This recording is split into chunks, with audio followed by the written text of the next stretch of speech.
குறிப்பாக இந்த தூத்துக்குடி மாவட்டத்தில் ஸ்ரீவைகுண்டம், திருச்செந்தூர், அதேபோல் ஏரல் இது போன்ற பகுதிகளெல்லாம் மிகவும் பாதிக்கப்பட்டு அந்த பாதிக்கப்பட்ட மாவட்டங்கள் உடனடியாக நிவாரணமாக வேளாண்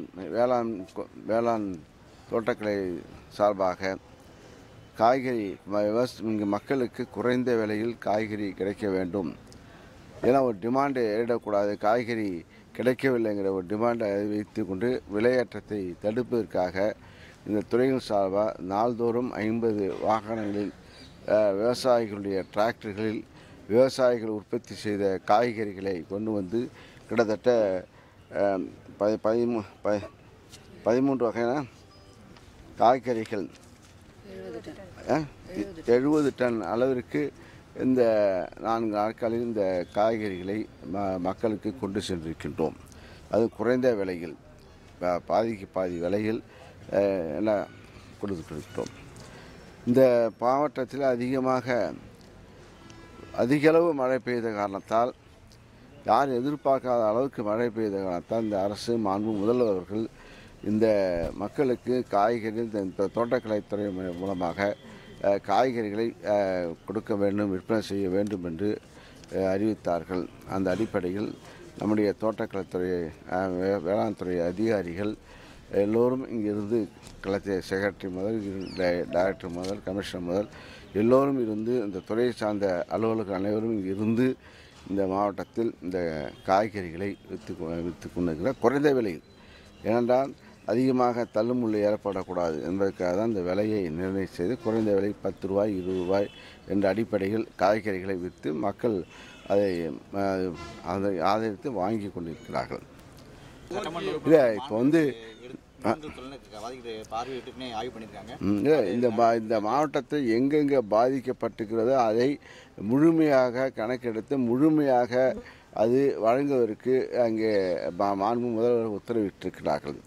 விவசாயிகள் பல விவசாயிகள் நெல் உற்பத்தி செய்திருக்கிறார். பல பகுதிகளில் சில பகுதிகளில் காய்கறிகளை உற்பத்தி செய்திருக்கிறார்கள். சில பகுதியில் பயிர் வகைகளை உற்பத்தி செய்திருக்கிறார்கள். இது அனைத்தும் இந்த நீர் உடனடியாக வடிகாத காரணத்தால் கண்டிப்பாக அது அழியக்கூடிய நிலையில் இருக்கும். அதை அதிகாரிகள் முழுமையாக அவருடைய தரவின் அடிப்படையில் அவர்கள் அந்த எடுத்துள்ள அடிப்படையில் கணக்கை எடுத்து முழுமையாக கணக்கெடுக்க வேண்டும் என்று இங்கே அறிவுறுத்தப்பட்டிருக்கிறது. ஆக விவசாயிகளுடைய கோரிக்கையை கண்டிப்பாக நிறைவேற்றுவார்கள். அவர்கள் இழப்பீட்டுத் தொகையும் கூடுதலாக இழப்பீட்டுத் தொகையும் இன்சூரன்ஸ் செய்யப்பட்டிருக்கின்றது.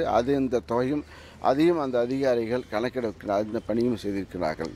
களத்திலே வேளாண் துறையை சார்ந்த அதிகாரிகளும் ரெவென்யூ துறையை சார்ந்த அதிகாரிகளும் அதை ஆய்வு செய்கின்ற பணி இப்போ நீர் வடிய அந்த கணக்கெடுத்து முழுமையாக அவர்களுக்கு வழங்கப்படும்.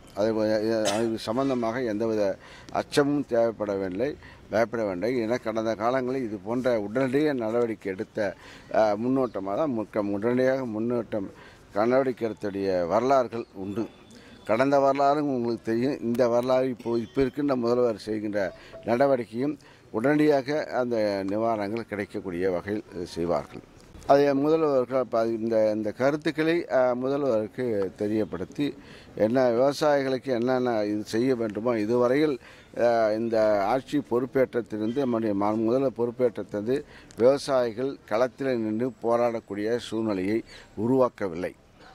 ஏன்னா அவர்கள் என்னென்ன கோரிக்கை வைக்கின்றார்களோ அதை முழுமையாக ஏற்று இந்த 2 ஆண்டு காலத்தில் விவசாயிகள் எதுக்காகவும் நின்று போராட்டம் செய்யவில்லை. கடந்த காலங்களில் பார்க்கின்ற போது எதுக்கெடுத்தாலும் போராட்டம் என்ற நிலையில் மாறி இப்போது கொடுக்கின்ற முதல்வர் இருக்கின்ற காரணத்தால் எதையும் கேட்கின்றதை கொடுக்கின்ற முதல்வர் இருக்கின்ற காரணத்தால் கண்டிப்பாக நிறைவேறும். அது நம்முடைய உணர்வை அவங்களுக்கு தெரிவித்தும் அவர்கள் உணர்வை அரசியலாக்க பார்க்கிறார்கள். அரசியல் அடிப்படை நாங்கள் விவசாயிகளுக்கு அவர்களுக்கு நன்மை தர வேண்டும், மக்களுக்கு நன்மை தர வேண்டும் என்ற உணர்வுடன் அதை இங்கே அரசு முதல்வர்கள் கேட்டதையும் இப்போது அவர் அரசியல் செய்கின்ற ஒரு நோக்கத்திலும் பேசுகிறார்கள். நேற்றைய தினம் பேட்டியை கூட பார்த்தால் ஏதோ ஒரு பேட்டி ரொம்ப கடுமையாக இப்போ இந்த சொல்லுகின்ற வார்த்தையை கூட சாப்பிட்டு இல்லை. அனுதாபம் இல்லை, அனுதாபம் அதுதான் ரொம்ப மக்களுக்கு வேதனையாக தரக்கூடியதாக இருக்கிறது. கண்டிப்பாக முதல்வர்கள் செய்வார்கள்.